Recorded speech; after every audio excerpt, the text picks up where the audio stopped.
In this session, we are going to discuss the application of conservation of mechanical energy, and we are taking the problem which is known as loop the loop problem. Loop will be considered as frictionless or smooth loop. First of all, see this video.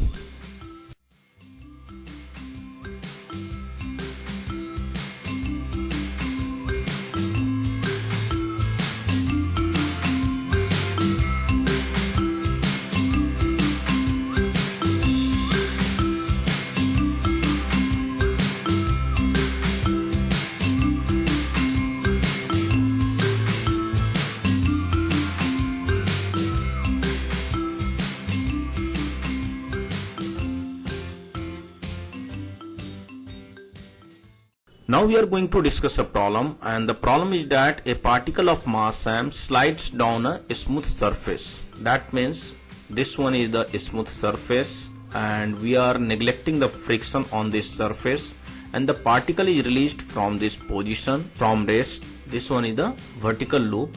We have to find the height above the ground from which the particle has to be released such that it does not fall at the uppermost point of the loop. That means it does not fall at this point of the loop, right? Now I am going to discuss this problem. What we have to do, if the particle will be at this point, then the contact will be maintained by the particle with this loop. That means the normal reaction must exist on the particle by the surface, and hence we have to find the condition on the speed of the particle at this point such that the normal reaction acting on this particle by the loop will be greater than 0, right?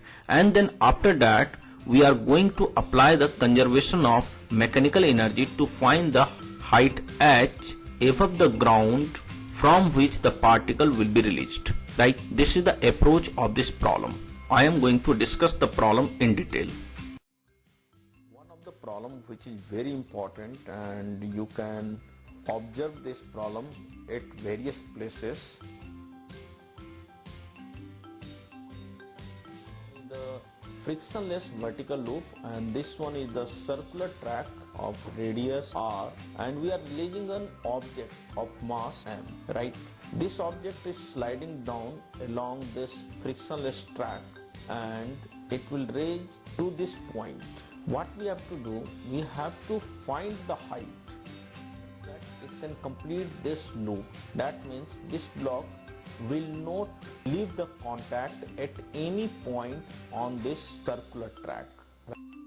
There is a maximum possibility to leave the contact at this point. If the block will maintain the contact at this point, then it will not break off surface of loop at any point.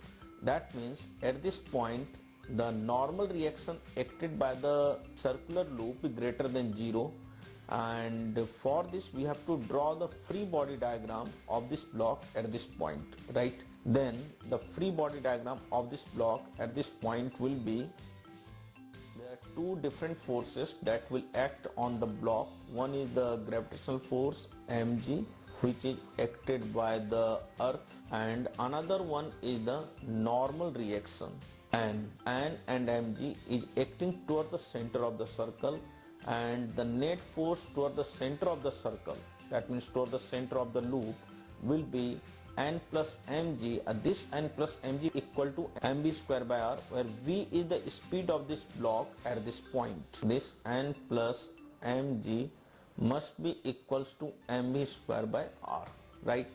To maintain the contact by this block with this surface, this normal reaction at this point must be greater than 0, and hence the condition is square by r minus mg must be greater than 0, right? By simple calculation you can get, in the contact by the block at the topmost point, the block must have the speed greater than root over gr.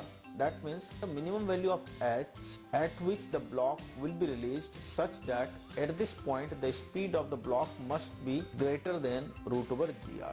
To find this value h, now we are going to apply the conservation of mechanical energy.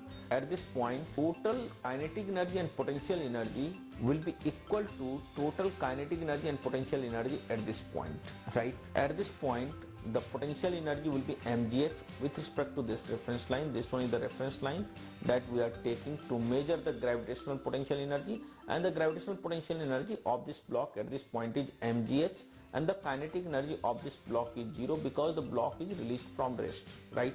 And hence at this point the mechanical energy of the block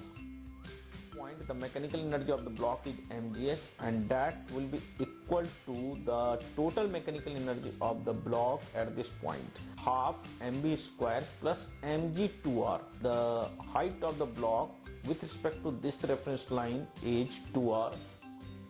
Calculate this minimum height h. To calculate the minimum value of h, we have to take the minimum value of v at this point such that the block can maintain the contact with this loop, and the minimum value of v will be root over gr. Now put v equal to root over gr. Since mgh will be equal to, by calculating this you can get mgh will be equal to 5 by 2 mgr, and hence the h value will come out 5 by 2 r. After calculation this, we can get h will be equal to 5 by 2 r. This one is the minimum height at which the block will be released on this particular loop, that it can complete this loop of radius r.